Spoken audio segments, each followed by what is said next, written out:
রান্নাঘরে শর্মিষ্ঠাতে এখন শুরু হচ্ছে একটা pocket friendly series. Pocket friendly কেন আমি করছি, এটার একটা কারণ আছে। বহুদিন আগে আমি মাধ্যমিকে অঙ্কে 97 পেয়েছিলাম। আমি পড়তাম টাকি হাউসে। তো টাকি হাউসে বহুদিন পর্যন্ত 97 অঙ্কে কেউ পায়নি। মানে সেই সময়ে অঙ্কে 85 পাওয়াটা বেশ শক্ত ছিল। কারণ এই গল্পটা আমি বলছি, তার কারণ আছে। তো আমি আমার ছেলেকে চিরকাল অঙ্ক করাতাম, যেহেতু আমি নিজে অঙ্ক নিয়ে পড়াশোনা করেছি। আমি অঙ্কের টিচারও ছিলাম আগে। তো আমার ছেলেকে আমি অঙ্ক করাতাম। আমার ছেলে যখন ক্লাস 9-10-এ পড়ে, তখন আমাকে এসে একদিন বললো, মা তুমি আমাকে এত ভালো অঙ্ক করো, তা আমার ক্লাসের বন্ধুরা আসবে তোমার কাছে অঙ্ক করতে। বললাম ঠিক আছে, ওকে। তা তাদের জন্য একটু চাউমিন বানিয়ে রেখেছি। এবারে এসে দেখি 13 জন বন্ধু একদিন এসছে অঙ্ক করতে। আমি বললাম, আমি তো 3-4 জনের মতন করে চাও বানিয়ে রেখেছি, এবার আমি কি করব? তাহলে তখন সেই মুহূর্তে আমি কি করে বানাবো? আমি যেরকম জায়গায় থাকি সেখানে সামনেই মিষ্টির দোকান টোকান কিছু নেই, আমাকেই কিছু বানাতে হবে। তখন আমি ওই 3 জনের চাউটাকে বাড়িয়ে 13 জনের করলাম কি করে। সেইটাই হচ্ছে আমার পকেট ফ্রেন্ডলি সিরিজের গল্প। এবার তারা প্রায়ই আসে, কোনোদিন 13 জন আসে, কোনোদিন 17 জন আসে, কোনোদিন 20 জন আসে, কি না অঙ্ক শিখতে আসছে। এবার অঙ্কটা শেখানো হলো, তার সঙ্গে সঙ্গে তো কিছু বাচ্চাগুলো স্কুল থেকে আসে, কিছু তো খেতে দিতেই হবে। তখন আমি আমার বাড়িতে যা আছে তাই দিয়ে একটু পকেট ফ্রেন্ডলি কিছু খাবার টাবার বানানো শুরু করলাম। এইবার সেই রান্নাগুলো আমি ভাবছি আপনাদের একটু শেয়ার করি, তাহলে আপনাদের যাদের বাড়িতে বাচ্চা আছে, বাচ্চাদের বন্ধুরা আসে, তাদের আপনার সুবিধা হবে। সেই জন্য আমি পকেট ফ্রেন্ডলি সিরিজটা শুরু করছি। আর আরেকজন আমাকে রিকোয়েস্ট করেছেন সল্টলেক থেকে, সোমনাথ দাশগুপ্ত ভাই, আপনাকে আমি একটু বলি, আপনি আমার কাছে শিখতে চেয়েছেন মিষ্টি আমের আচার, আমের মিষ্টি আচার, কাঁচা আমের মিষ্টি আচার। কিন্তু আমার খুব দুঃখের সঙ্গে জানাচ্ছি, আমার বাড়িতে একটা বিরাট বড় গাছ আছে, সেই গাছে গত বছর 100 নয় 1000 আম হয়েছিল, কাঁচা আম। তো এবছর 2খানা মাত্র আম হয়েছে। তো সেই জন্য আমি এবছর মনের দুঃখে আর আচার বানাইনি। তো নেক্সট ইয়ার আশা করছি খুব ভালো আম হবে, তখন আমি আপনাকে অবশ্যই শেখাবো কাঁচা আমের মিষ্টি আচার। পকেট ফ্রেন্ডলি সিরিজে আজকে প্রথম আমার নিবেদন হচ্ছে চাইনিজ কাটলেট। এটা কিন্তু কোনো চাইনিজ রেস্টুরেন্টে পাওয়া যায় না, এটা একদম পুরোপুরি আমার শর্মিষ্ঠার কিচেন থেকেই বেরিয়েছে। ওই 6টা চাউ কি 4টে চাউ থেকে যে 13খানা কাটলেট কিভাবে বানানো যায় সেটাই আজকে আমি শেখাবো। এবং সেটা বাচ্চাদের তো কিছু তো বলতে হবে, কি নাম, তখন আমি নাম দিয়েছিলাম চাইনিজ কাটলেট। তো আজকে আমি চাইনিজ কাটলেটই শেখাচ্ছি। যা যা ইনগ্রিডিয়েন্টস লাগছে সেগুলো হলো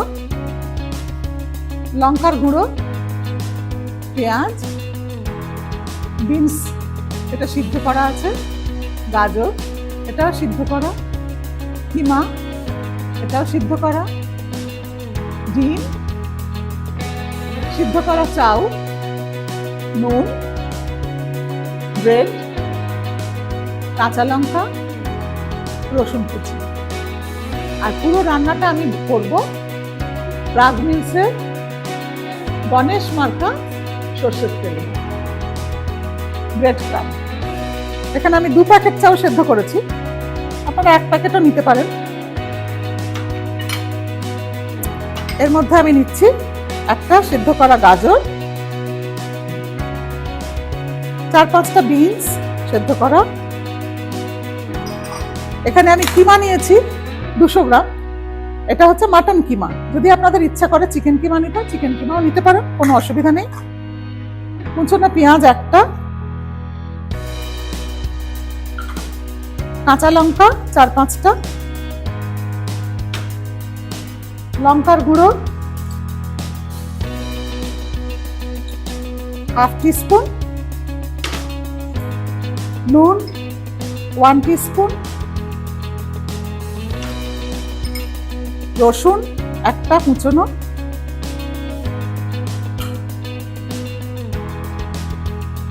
আর নেব 2-3 পিস ব্রেড, 2টো কিংবা 3টে ব্রেড। এই ব্রেডগুলো আমাকে একটু জলে ভিজিয়ে নিতে হবে আগে।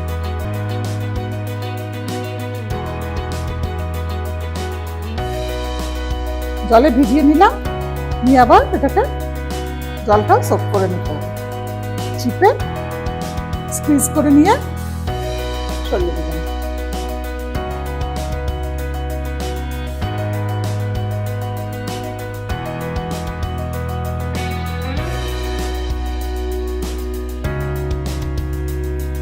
এবার পুরো জিনিসটা এবার মেখে নিতে হবে ভালো করে।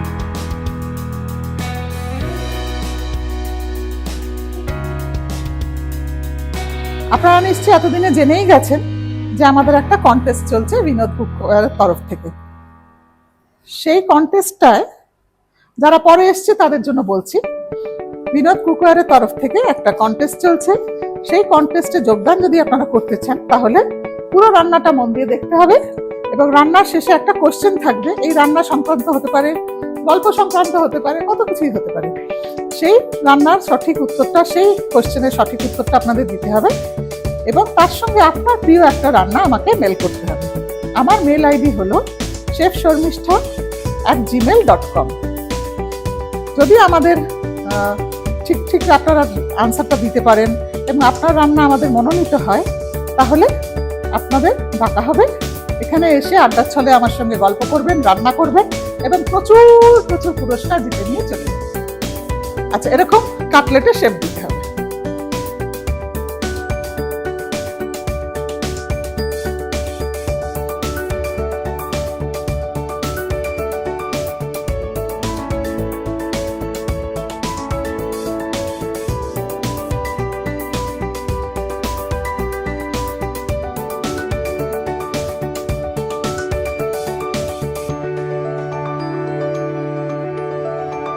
তাহলে এটা হচ্ছে 5 নম্বর। বুঝতে পারছেন, এক প্যাকেট চাউতে তাহলে সস্তায় পুষ্টিকর কত সুন্দর 5টা বড় বড় কাটলেট হয়ে গেল।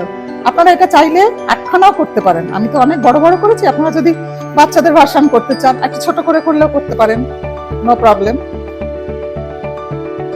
হয়ে গেল 5টা কাটলেট। এবারে আমি একটা বাসনে ডিম ফাটিয়ে নেব।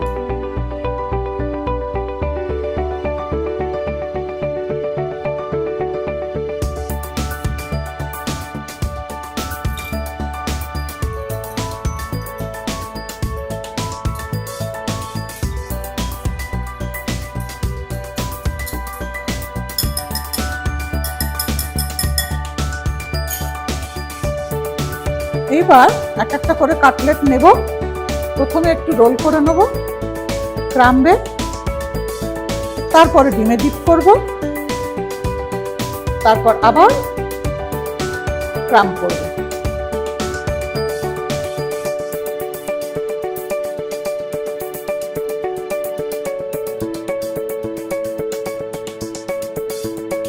করে একটা প্লেটে রেখে দেবো। তারপরে আবার ডিমে ডোবাচ্ছি, ডিমে ডুবিয়ে আবার ক্রাম্ব করছি, করে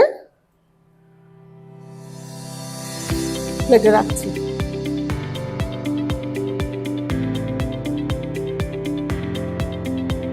কি মাপ দেখেছেন? 2খানা ডিমেই পুরো ফুল হয়ে গেল। একেই বলে অঙ্কের ছাত্রী।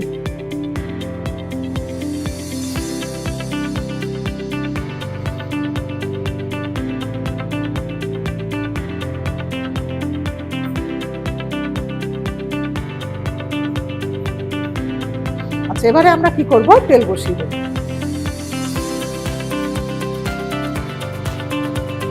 আচ্ছা, এখানে আমি ইউজ করছি গণেশ তেল। এটা হচ্ছে প্রাগ অয়েলের বহু প্রাচীন। এটা 1920 সাল থেকে আমাদের সাথে আছে, আমাদের সঙ্গে থাকবে আরো 1920 বছর, হয়তো কত বছর থাকবে আমি জানি না, কিন্তু এটার সুগন্ধ দেখার মতন, শোকার মতন, আহা বিশুদ্ধতার প্রতি গণেশ অয়েল। সেই অয়েল দিয়ে আমি আজকে কাটলেটগুলো ভাজবো। নর্মালি সবাই হোয়াইট অয়েল দিয়ে ভাজে, কিন্তু আমি যেহেতু একটু সর্ষের তেল পছন্দ করি, সর্ষের তেল একদিন ভেজে দেখুন, খারাপ হবে না, খুবই ভালো হবে। এবং অবশ্যই ব্যবহার করবেন গণেশ অয়েল।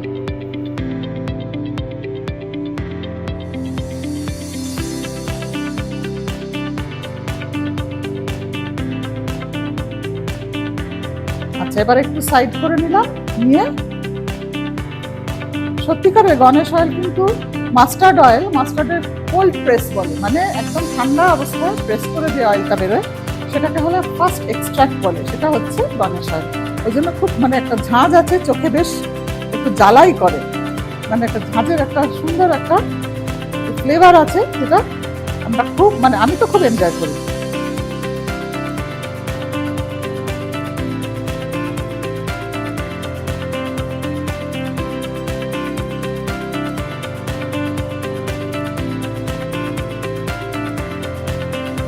হয়ে গেল চাইনিজ কাটলেট।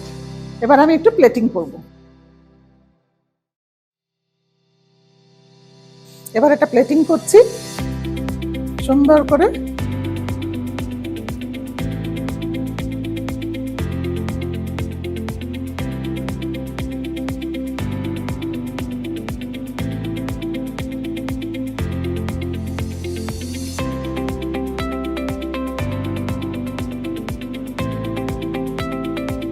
তৈরি হয়ে গেল চাইনিজ কাটলেট। চাইনিজ কাটলেট একটা ইউনিক ডিশ, যেটা খুব পকেট ফ্রেন্ডলি। এক প্যাকেট চাল দিয়ে দেখলেন তো 5খানা আমার তৈরি হয়ে গেছে। 5টা ভাজিনি, আমি 4টে ভেজেছি, কারণ আর একটা আমি রেখে দিয়েছি, পরে আমি ভেজে খাবো বলে। এটা ভীষণ প্রিয় আমার একটা স্ন্যাক, ইভিনিং স্ন্যাক হিসেবে এটা আপনারা ইউজ করতে পারেন, রান্না করতে পারেন। রান্না করে জানান আমাকে আপনাদের কেমন লাগলো। কেউ যদি মাটন কিমা না খান তাহলে চিকেন কিমা ইউজ করতে পারেন, তাও যদি না খান ডিম চপ করেও দিতে পারেন, পনির চপ করে দিতে পারেন, একটা ভেজিটেরিয়ান ভার্সন হয়ে যাবে। যেরকম আমার ছেলে ভেজ, ওকে আমি এখন করে দিই পনির দিয়ে কিংবা টফু দিয়ে, এরকম একটা কিছু করে দিই। তো সবাই খুব পছন্দ করে এই রান্নাটা, আপনারা করে দেখবেন। এবং আজকের এবার কোশ্চেনটা হলো যে আজকে এই যে আমি রান্নাটা করেছি চাইনিজ কাটলেট, এটাতে আমি কপিস ব্রেড ইউজ করেছি। এটা হলো আজকের কোশ্চেনের আনসারটা দিন, এবং তার সঙ্গে আপনার একটা প্রিয় রান্না আমাকে মেল করুন। আমার মেল আইডি chefsharmishta@gmail.com। তাহলে আবার দেখা হচ্ছে পরের একটা ভিডিওতে। প্রত্যেক শুক্রবার 11টার সময় আমার ভিডিও নতুন আসে, দেখুন এবং পাশে বেল বাটনটা প্রেস করুন, তাহলে আপনাদের সমস্ত রান্না আপনি আর চলে যাবেন। ততক্ষণের জন্য বাই।